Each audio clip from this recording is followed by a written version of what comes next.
and admit people all at the same time. So thank you. Welcome, everyone. It's so nice to be here. I see a lot of people are coming into the coming in, and I'm so grateful for you to put in the chat where you're coming from. I see a lot of people, early interventionists, help me grow. It's just wonderful. Okay, so I have a lot packed in here, so I want to get started.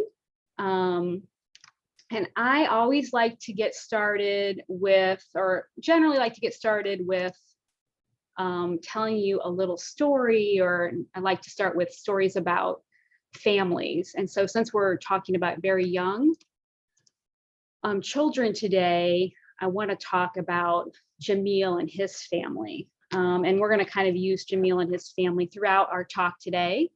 And I do want to say too, if you have any questions or anything, you can put it in the chat, and Jennifer's going to kind of help be my moderator, and will let me know if there's a question that I can answer now, or we'll hold it to the end. And sometimes I will ask you a question, and you can also put it in the chat, and I can see what you're saying in the chat. So let's talk about Jameel. And this family is kind of a family compilation of families I've seen across my years working with young children and their families when in the last 25 years.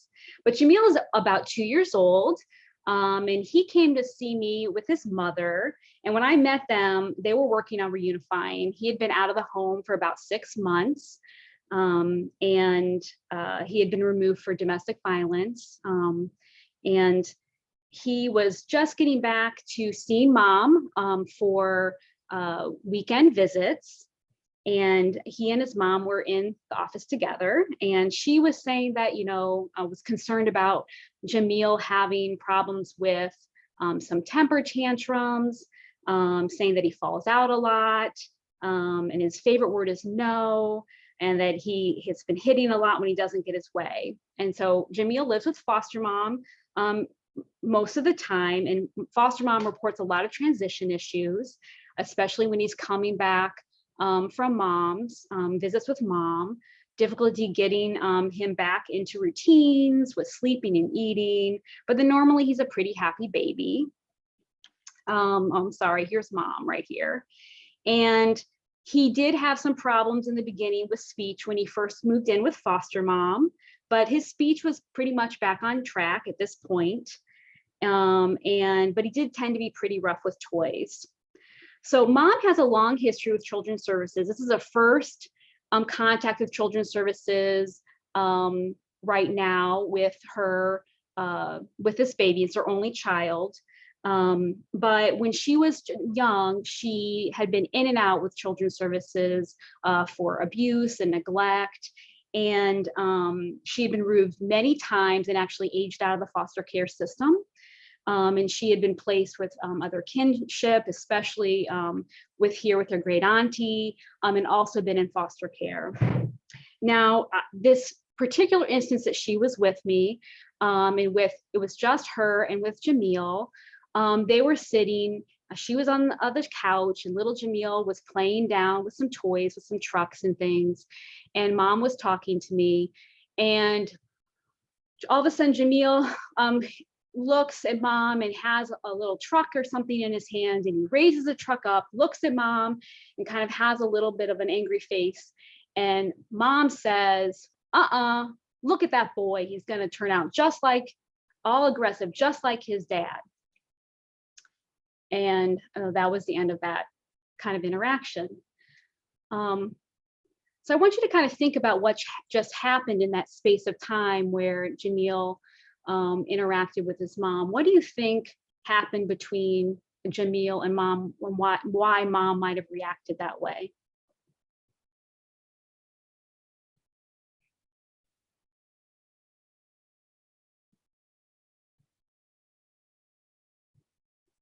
Why mom might have gotten so upset? Yeah, might have been triggered.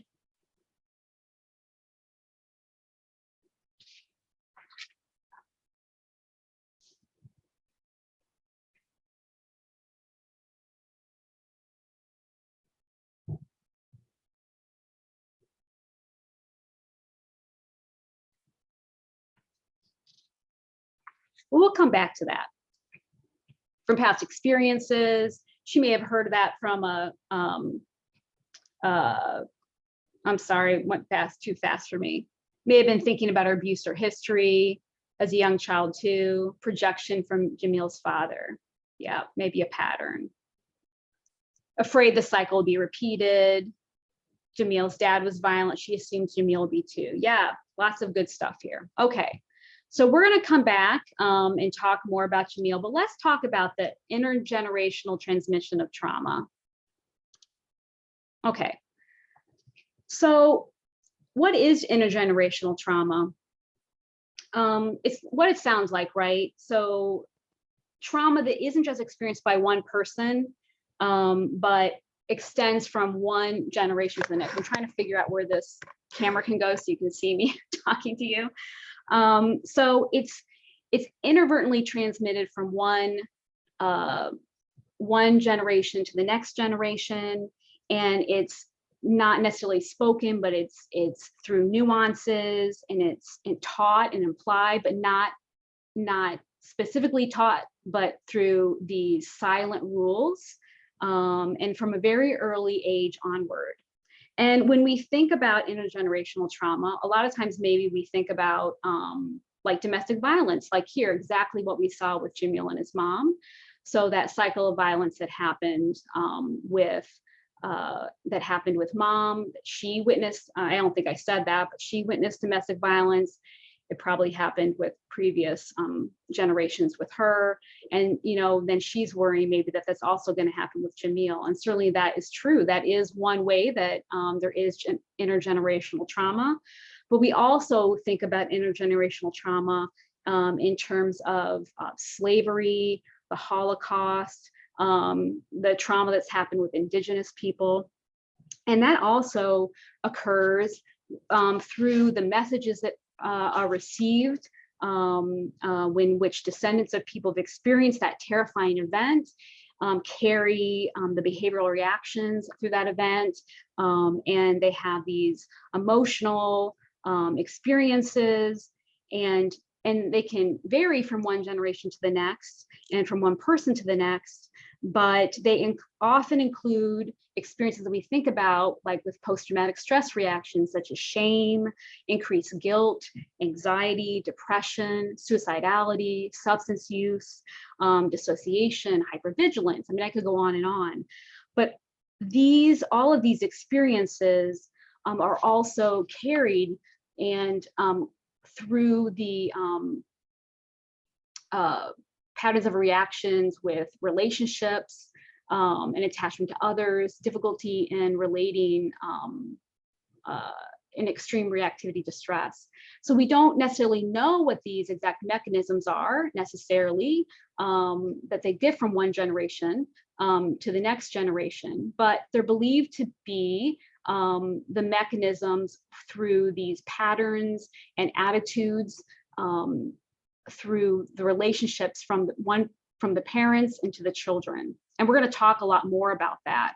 And a lot of research has been done that really started with the Holocaust and also the Japanese American internment camps.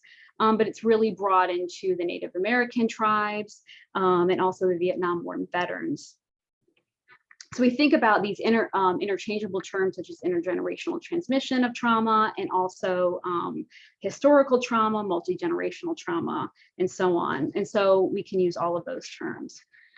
So when we work with and attempt to partner with families, when we use kind of a trauma-informed approach, we think about this question. It's not what's wrong with you, it's what happened to you. But when we want to use also an historical trauma lens, we can switch the question to, or I should say, add the question. It's not what's wrong with you, it's what happened to your people. And I think we can use this question both, or we can talk about that because it's a cultural problem, right? This burden of historical trauma has been disproportionately carried by diverse families, particularly those who are victims of the systemic abuses, like we talk about with slavery, and it's been sanctioned, this sanctioned historical violence.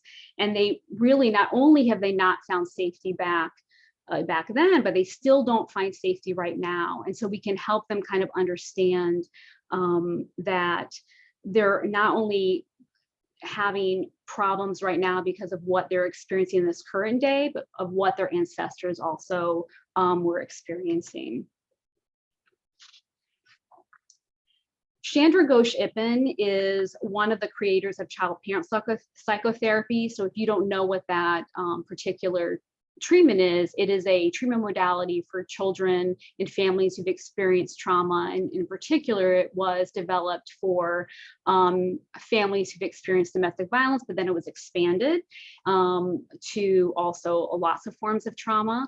And it's for, in particular, children who are infants all the way up to age 6. And she, as one of the creators, she looked at what is the link between current adverse childhood experiences, which I'm sure you all know, ACEs, and these ancestral or these historical traumas.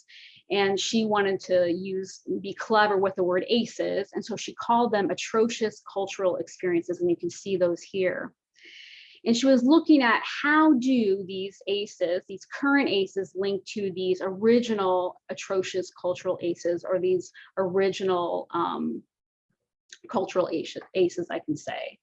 And so she was asking us to think about, how do we think about the way that these experiences, these original experiences of our ancestors, of our predecessors, shape the development and the well-being of these young children that we see now, that are in our offices today or in our daycares today, wherever we see them. How are they shaping what we're viewing today? How have we gotten from genocide, slavery, colonization, all the way to current abuse, sexual and physical abuse, to neglect, to household dysfunction? What are the mechanisms that we got there today? So, so we've changed that question. We just looked at that. We've changed the question from what is wrong with you to what happened to you, and we've included what happened to your people. But she suggests that we should also be asking the question, what happened to all of us and why does it keep happening? And she, included that middle column there, that we added the systemic oppression. We have all of those things that are happening, and that's added to why we keep having these adverse childhood experiences as well, and why we have the individuals that we're getting stuck in the same cycle of violence as oppression, especially to certain groups of people. So one of the basic tenets of infant mental health, like a core principle, is that the past informs the present. Selma Freiberg, who is, one of the, the godmothers, I guess to say, of infant mental health, taught us that in every nursery, there are ghosts, and that in some, the baby is burdened by the oppressive past from the moment he enters the world. So you think about Jameel, right? Is he burdened by those ghosts in the current nursery of his mother, his, mom's boyfriends, his own father that she saw when she, that you already identified in the chat, right? She literally looked at him in my office, and he raised his little fist with the car in there, and instead of really seeing him, what did she see? She saw all the ghosts of her abusers. She saw his father. She saw her boyfriend that has beaten her up. She's seen all the men that have hurt her in his past, instead of really seeing this little 2-year-old boy, this precious little boy. So we've got that past, the current past, so to speak, right? The one that's going on, has recently gone on. But there's also that cultural past that is informing what's going on now, that mom is also burdened by. And so Alicia Lieberman who's also one of the co-creators of child panel psychotherapy, says there are certain mechanisms that has gotten mom or gets parents to the way that, you know, that parents are seeing these babies and helping them, you know, get them to where they are, these carriers of the distressing past. So we're about to look at that. But before we get there, I just want to say that while there are these ghosts in the nursery, there are also these angels in the nursery, because we always want to look at strengths and resilience. There's angels in the current nursery and there's angels in the ancestral nursery, and we will make sure that we get there as well. Okay, so let's look at Jameel. And what has he experienced? He's been separated from his mom and grandma the last 6 months. He witnessed domestic violence by her boyfriend. There was community violence. He never met his father. So I know that mom said that, you know, he's just like his dad, but dad left mom while she was pregnant with Jameel. He's moved around a lot, and mom was depressed quite a bit while she had Jameel in her household. And how is he functioning? Well, there was a lot of what mom calls, say, indiscriminate attachment, because I'm not giving him an attachment disorder, but just like he, you know, mom was depressed a lot. So he was kind of, when he was in her care, he seemed to go to a lot of different people because mom just didn't have that capacity at that time to really attune and attend to him, you know, like probably mom would have liked, and maybe probably Jameel would have liked as well. He had a lot of poor sleep when he was very little. Okay, Avis, just a second. He was very fussy. This is while he was still with mom and was moving around a lot. And currently problems sleeping and eating, troubles with transitions, and a lot of rough play. Okay. Did the system ever attempt to find the father when he was in care? A lot of times the system does not look for the father, so the child is not placed in care. Right, that's a good point. And Avis, this is really a compilation of a lot of children. This is not a real, just one real child. But that is a really good point about needing to really involve fathers and not just assume the father is like this side person, like a babysitter or someone we don't really need to involve in care. I find that puts a lot of burden both on mothers. We blame mothers for a lot, but we also put so much burden on mothers, and at the same time we act like fathers are just accessories, right? And instead of saying that they have just as much responsibility but also ability as mothers do. So sorry, I can't answer that a little bit better. Okay.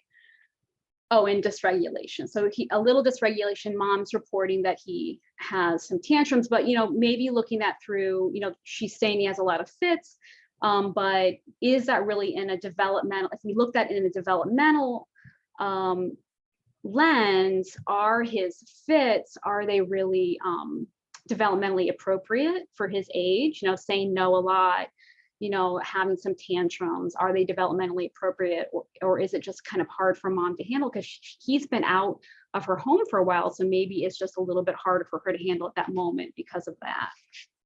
Okay, so let's look at that connection between past and present.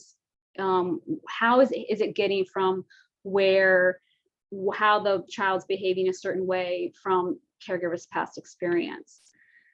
And what we saw in the office. So what is caregiver's past experience? She's, a lot of people have heard her. Her brothers are also in prison for various things, or they have been in prison for various things.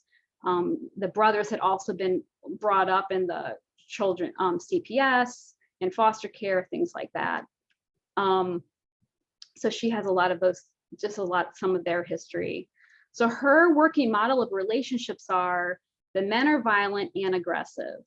And also, if we kind of think about that too, that men can, men can end up in bad places if they're not careful. So her expectations about Jameel is that he's like his father. We heard her say that.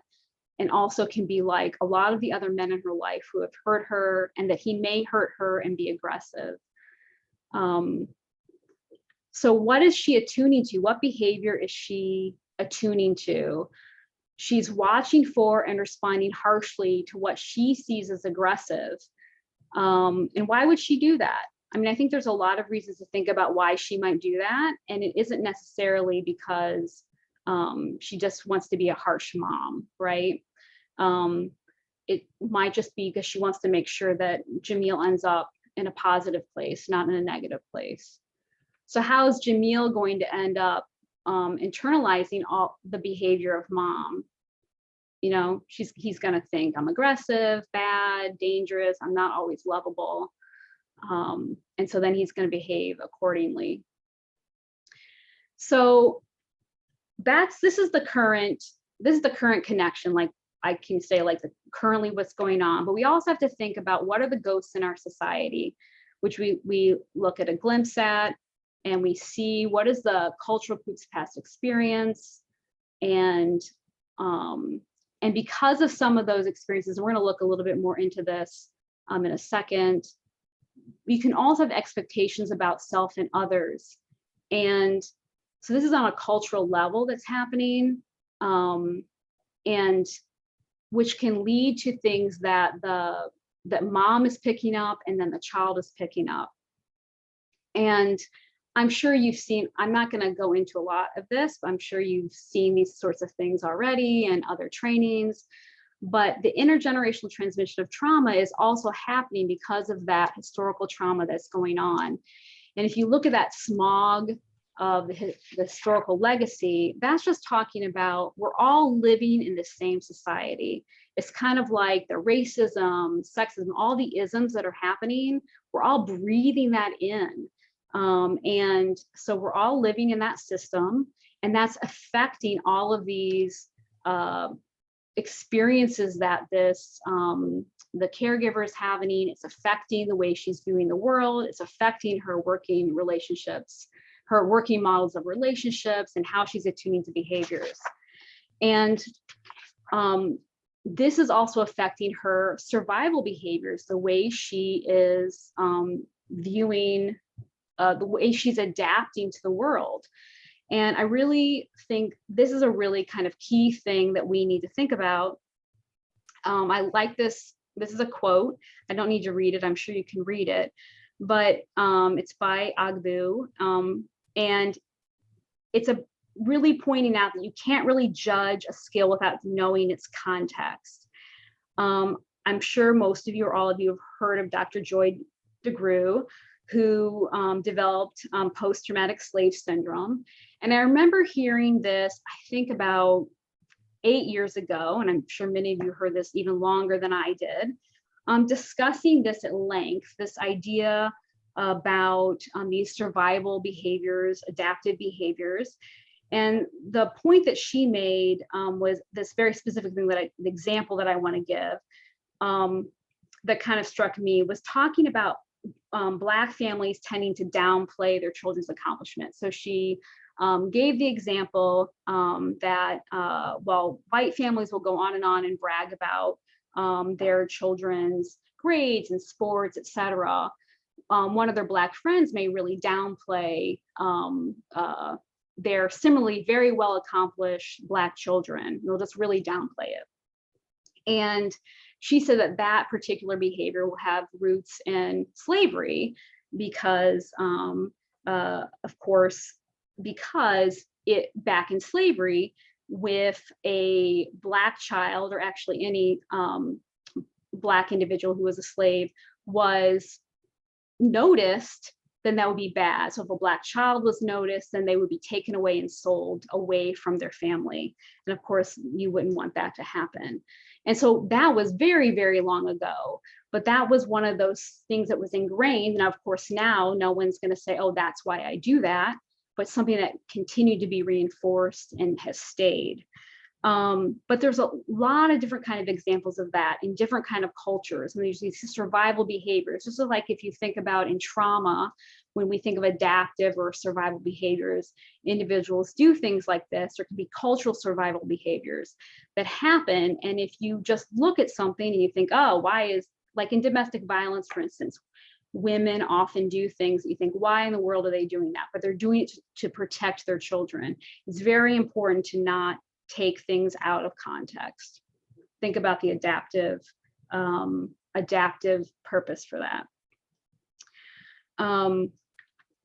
Okay, so looking at what are the effects of intergenerational trauma on babies in general, and not just on Jameel, and you can just kind of look at this list. So it's just generally trauma. How does trauma affect babies and young children? So we see a lot of these things. Obviously, it's looking at their regulation system, all the basic things they do. Are they sleeping? Are they eating? Are they able to be soothed? Are they able to be regulated? Is it affecting their development? Is it affecting that attachment or that bond between the parent and the child? Oftentimes, the parent is affected in these, and so it makes it harder for the parent and the child to be have that attachment is often affected because a lot of times that parent is not a safe person for the child to go to be regulated or to feel safe. And so that's usually a place where you want to intervene. Other trauma signs, sometimes this is with slightly older children or older babies with play. A lot of times it's constricted, or they don't seem like they know how to play, their mood. Sometimes they're reacting to trauma reminders, although it isn't always easy to tell how that happens with babies. You might see some post-traumatic play. What does that look like in a really young child? Sometimes you can see that in 2- and 3-year-olds a little bit better. Persistent self-soothing behaviors, or even when it seems like it's even harming self-soothing behaviors, a lot like pulling of the hair out or banging. A lot of times you'll see those kinds of things, or even when they do get really aggressive or those sexualized behaviors. So what do you do? Okay, so you've probably heard Winnicott saying there's no such thing as a baby, there's a baby and a someone. Babies don't come alone, they always have someone attached to them. With Alicia Lieberman and the other creators of child-parent psychotherapy, they suggested you should really think about it in terms of the whole family. So there's no such thing as a family, but a family is really part of the whole cultural system. And even they suggested you should think there's no such thing as a provider, but a provider also is part of a culture and part of the full society. And that, so you need to think of the whole context. In what context does that family exist? Does that baby in that family exist? And also you as well, whether you're an early interventionist or a therapist. And the other thing really to think about is a lot of times I think because babies are so vulnerable and we get so drawn to protect and to respond so quickly, and we want to, you know, like, oh, it's a crisis, we need to go, go, go, go, go.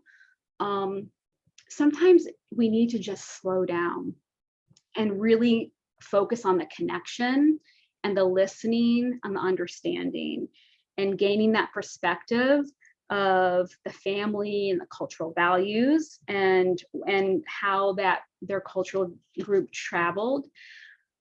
This home visiting therapy, there's such a high dropout rate. I'm not saying anything, I'm sure that's a surprise to anyone out there. And part of that keeps people engaged, keeps families engaged, is really that connection and that understanding. And slowing down, I think in part can help that. So just as a brief thing is, these are the things I think that are really key, that reflection on our own part about where we are and that understanding of where the families are coming from, really focusing on that connection with families. Reflecting again, I think reflection is so important. And then what are those interventions that we're going to do? So I promised we were going to talk about ancestral and personal angels again.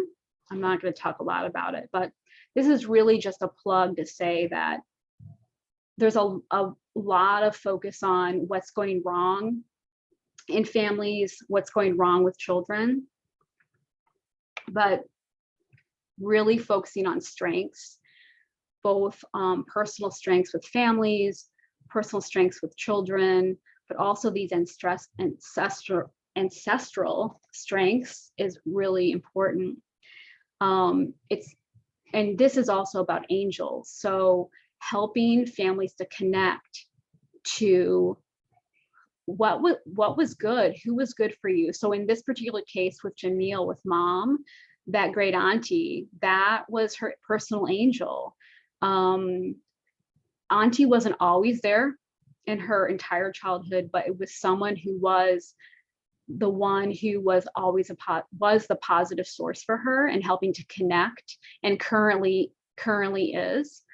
And so being able to, she was the one who was a positive voice in her head, and who could, and is now is that source of support for her. And so she can think about her as saying, okay, I'm doing well, I'm a good mom, and we can help connect with her, bring her in when we need to. And so that's good there. But also looking at those ancestral angels, cultural groups have strengths. The fact that they can, it takes a lot of strength to survive all the things that they've been through, and there's a transformative healing, and just talking about those things and working through. So I think this is one thing to focus on. So other considerations I think to do, or you should just even consider. It's not like you consider all of these things at once, but just to keep in the back of your mind. So when you're thinking about families and child functioning, think about those contextual risks. So how's poverty, community violence, any immigration risks, or inadequate unsafe housing, inadequate access to services, how's that affecting their functioning?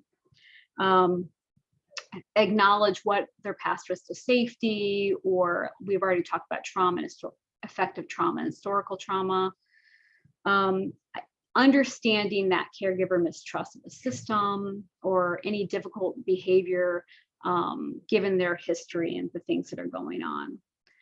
Also, help that caregiver's ability to socialize the child in ways that are important to them, that are consistent with their cultural beliefs, which means, of course, that you need to be understanding what those cultural beliefs are, and be able to process those things.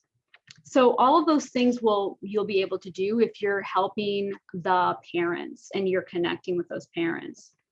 And we are seeking to support them through support them for their traumatic past. We have to understand where they're coming from. And we also have to understand they're usually doing the best that they can in the moment. And remembering that when we parent, when any of us parent, that parenting evokes strong memories from our past. And a lot of times it's not really in our awareness why we're reacting the way they are. So just like Jameel's mom was reacting in that moment. And it doesn't necessarily mean it's always about trauma, but it usually is bringing up strong feelings and strong memories that a lot of times it's replaying a lot of things. And so, and this happens to everybody who's a parent or who is parenting, even if you're not the literal parent. And so we, as any sort of professional who's helping a parent, needs to know that parents are often acting out of unconscious awareness and that they're doing the best that they can. So I really, really like this quote. Our histories decorate our past and present like familiar wallpaper. We do not notice it until we encounter someone else's unfamiliar wallpaper. The role of culture is inextricably linked with our thinking, feeling, acting, and reacting. In work with parents and children, we encounter behavior that does not feel right, that makes us uncomfortable and critical. At that juncture, it is helpful to remember that we may be acting out of our own unconscious experience, and that our discomfort with parenting behavior does not mean that it is harmful or wrong. So this just really highlights the need for us to be aware of ourselves every time we walk into a room with parents, and that we can make it a safe and non-judgmental space to help them heal. I think of an example that has nothing to do with infant mental health, but I think is really related. That once when I was engaged and I was getting to know my now husband's family. It was a long time ago. I went to his house and I met his family. And I grew up in a home that was, loving, but we were not physically affectionate. And I mean, besides like hugs every once in a while. And when I walked in, I remember walking into his kitchen and everybody was there, and his father, just to give some context, so he's Jewish and I'm not, and his father grew up in Greece, and they're very, very physically affectionate. And I remember walking into the kitchen and we all sat down, and my husband sat down, my now husband sat down next to his father, and his father took his arm and they were holding hands, and he was like, his father was stroking his arm like this. And that never would have happened in my household.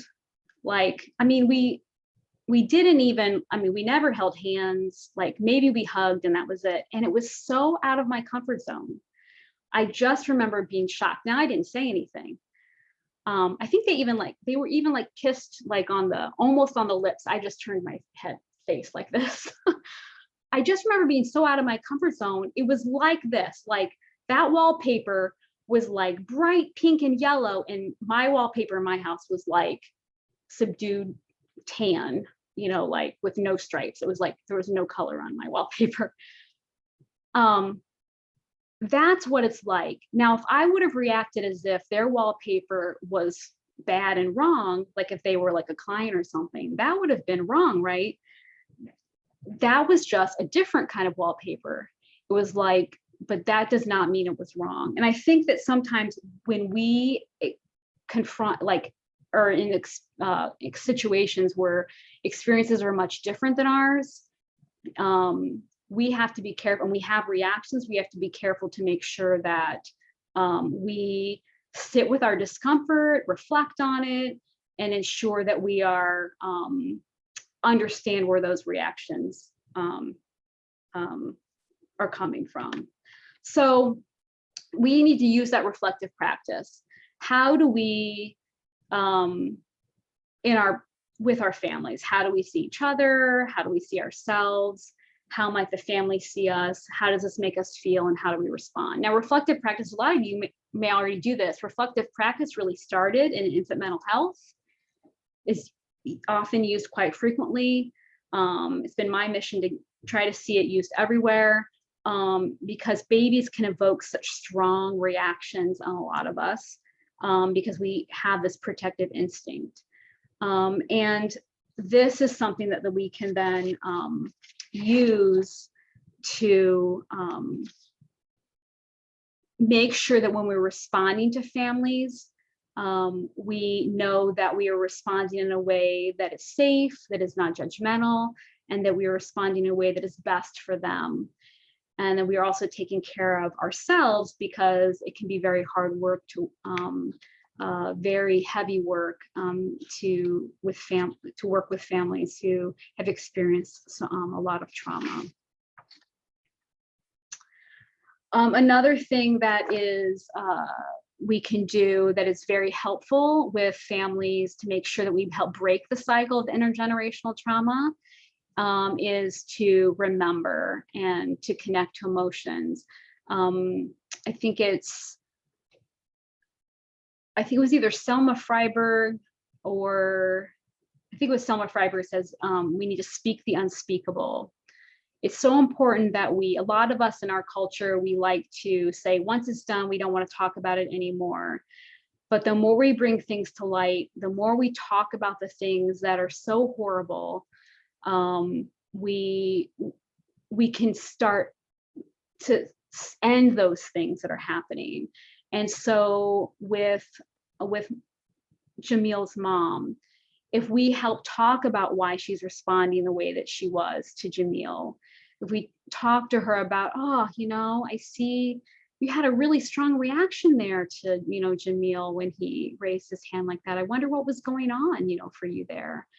And help her, just kind of delve into it without any judgment at all. I mean, it's okay, allow her to kind of explore what was going on. We can help her to see that what she was feeling, it was related to her past. It was not related really to what was going on with Jameel right there. And it'll help her break that cycle, and it'll help her to actually see Jameel right there as a 2-year-old and not as her ex or as her father or as any of those other abusers. So here are some other goals that we have for babies and families and things that can be really helpful when we're working with them. So we can help to increase feelings of safety, and we want, obviously give them resources.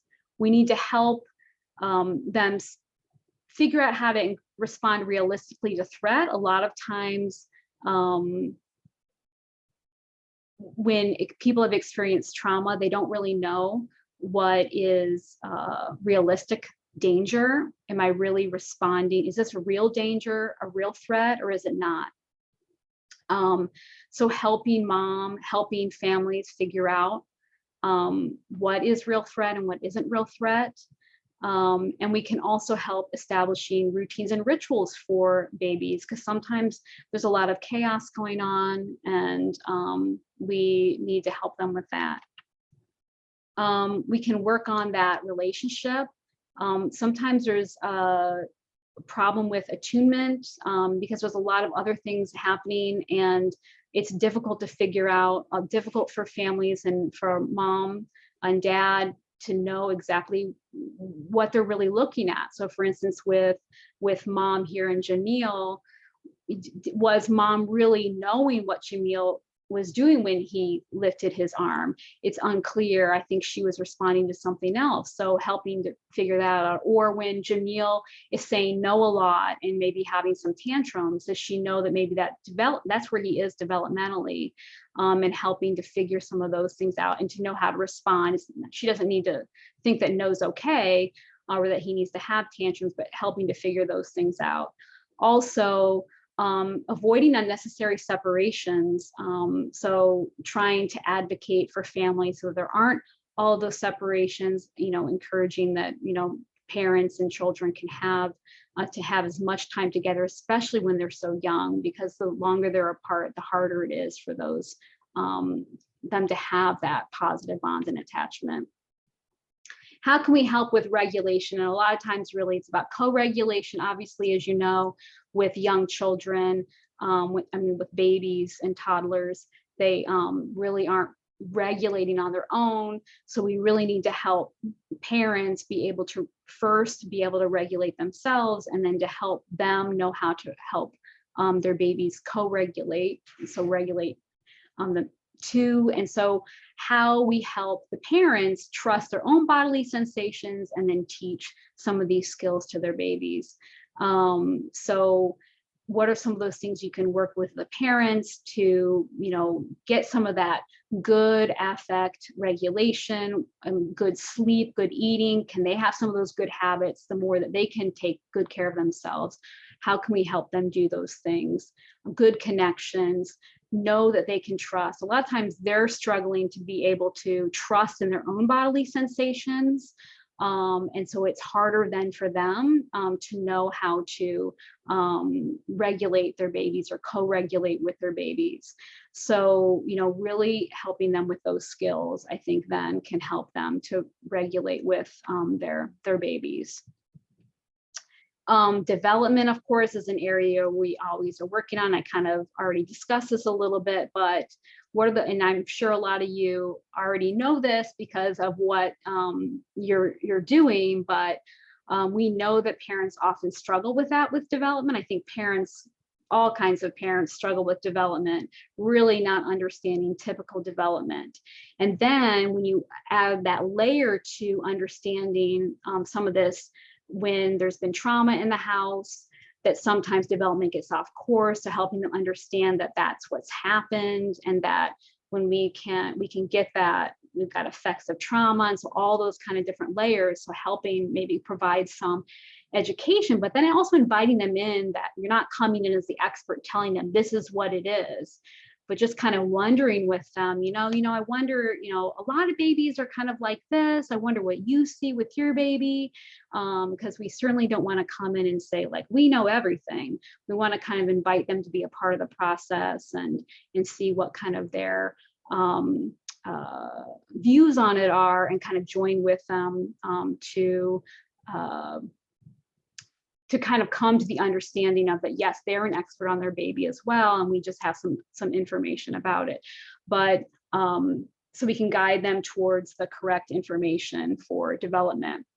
But we do know that some babies do obviously are behind in development, so helping with assessing them and providing those interventions as needed. And then finally, we've got focusing on the trauma. So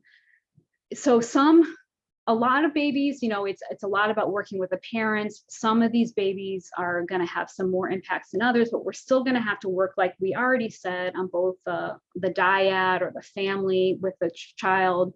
So we're going to have to talk about how normalizing that traumatic response. I already talked about both distinguishing the past from the present and speaking the unspeakable. And I think those are really big things where we want to talk a lot about keeping this. When we talk about trauma, we're going to talk a lot about keeping safety. This is about keeping you safe, and letting the child know. And of course, this is a little bit more when the babies can understand, like we're talking about toddlers and the preschool really age, but that helping the baby know that this is mom is here to help keep you safe, and this is the way that mom or dad is here to keep you safe, and they're going to do it this way. So this is what I have here. I've left time for any specific questions. That's what I have. So thank you. I had an hour, so this is what I have, kind of an overview on interventions you can use with babies and toddlers. But I am open. I didn't see anything else and questions in the chat, but there we go. Awesome. Thank you, Adrienne.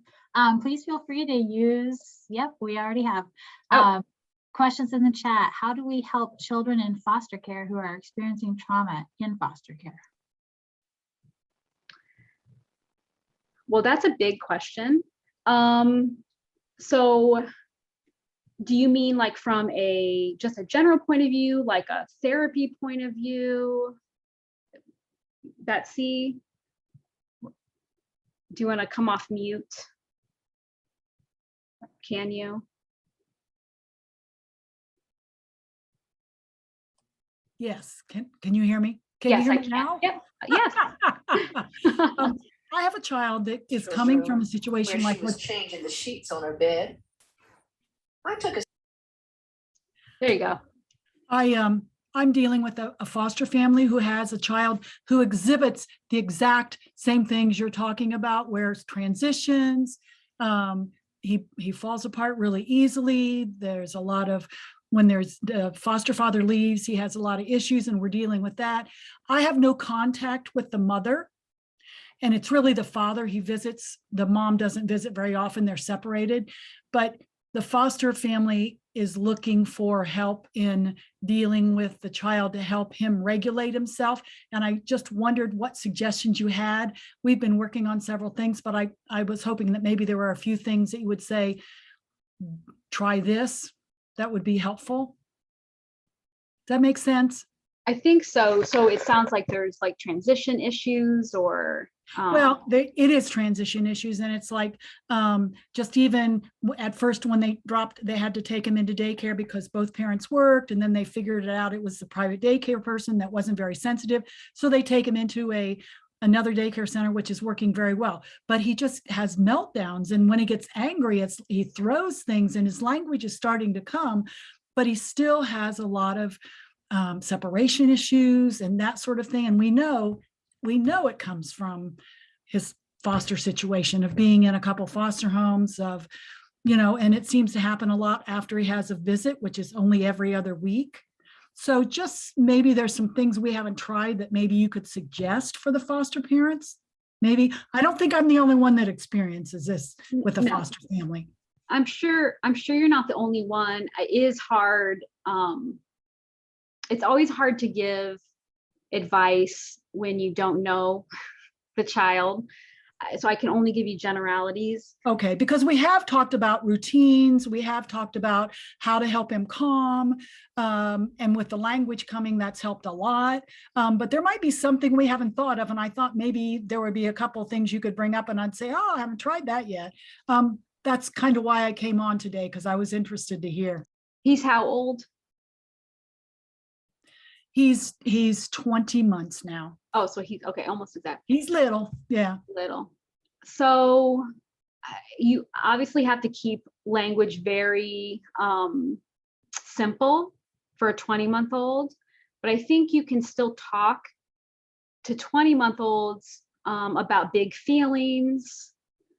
I mean, I think you should talk about feelings at a very young age, and I think you can still talk about feelings. Like, it looks like you're having big feelings.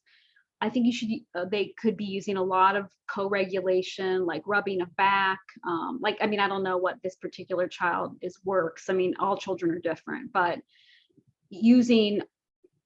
trying to help with co-regulation quite a bit. I can see you have big feelings. I'm here, rub your back. I know you're sad, or I know you're upset. I know you're having big feelings. I'm gonna rub your back. I'm gonna stay with you. Can I say that when he's been in this home over 6 months now, and at first he wouldn't let anyone comfort him. And now he's at the point where he will go to the foster mom and want her to hold him and finally start to cuddle him. But it's been well over 6 months, that he's been in this home. So that was a big step for him. Language is now coming, which he didn't have before. So I don't know. And we've started to talk about those kinds of things, of talking about what you see. When you make a comment about what he's doing, you wait for his response, because who knows? We're assuming things that we shouldn't assume, but we have talked a lot about now that he will let them hold him. He has a weighted stuffed animal now that he will hold and he will cuddle with, which he wouldn't do before. So I think we've got a lot of things going, but I just thought maybe you had something a little different that maybe we hadn't even thought about, but I know touch is really important. I think it was more not physical abuse for him, but what he saw in his home, the violence. Yeah, I think even with young children, sometimes connecting their feelings, like you can verbally connect feelings to what's going on in the moment, so they may already be doing that. That's why I'm saying it's very hard to not delve. I know, I just thought that maybe somebody else would ask you that question at some point. No, because I don't deal with the parent. I mean, yeah. In foster care, I'm dealing with the foster parent who's doing everything she can think of. I mean, he would not even let her. She came home from work and wanted to do dinner, and he would not let her out of his sight and would hang on her, wouldn't want to be held, but he would hang on her. So one thing we found he would be okay with is if she put him in a high chair in the kitchen right beside her, which kept him confined, so it wasn't a dangerous thing. I mean, we've just tried little things like that. One of the other things that she started to do was when like the foster dad would leave and he would get upset because, again, somebody was leaving, they would give him a key and say, he's only going outside to do the garbage. Here's the key. He's not going to drive away. I mean, they talk to him like that, and that worked too. So we know concrete things work with him. Then that's what I'm saying. Like, it's hard for me to. I know. Without you telling me the whole story, and you shouldn't right now. But because I'm hearing you say that they are able to connect with both words, and because he's understanding a lot, even if he can't use words, Yes. I would continue to encourage them to Yes. connect Yeah. with simple words, Okay. what he's feeling and what they're doing. So I see you have big feelings. I'm here for you. Okay. I see you have big feelings. I won't leave you. I see you have, whatever. And so that his experience, because a lot of, kids with trauma, adults with trauma, can't connect their bodily sensations with what's going on. And so they can continue to do that and to keep and predict things for him, like, just like they're already the big routines are big for him. Yeah. Routines are so big. She told me the other day that they changed up their morning routine because they were in a hurry, and it just threw him off. I mean, he just went nuts. So they've learned those things. So I think we're in the right direction then, which makes me feel better the way I've been listening to you talk. Yeah, And stuff. that and patience, and just reminding them, because sometimes what it's about too is that we as adults think we're not doing the right thing because we keep thinking we're seeing struggles, but if we took a step back and we actually do see progress. I think sometimes we're in the middle of it. We don't realize we're seeing progress, but maybe if you took a step back, you'd see, wait, you just told me about progress. So sometimes we do have to take a step back and realize, wait a minute, there has been progress. And if I realize he's only 20 months and most of his life has been in trauma and transition, then this is actually pretty good. It's just that it's a struggle. I mean, it's a struggle for the parents because they're working so hard. Does that make sense? It does. And I won't take up any more of your time, but I know I'm not the only one that faces this. I know that. We just have so many kids we see that are in foster care. Thank you. Yeah.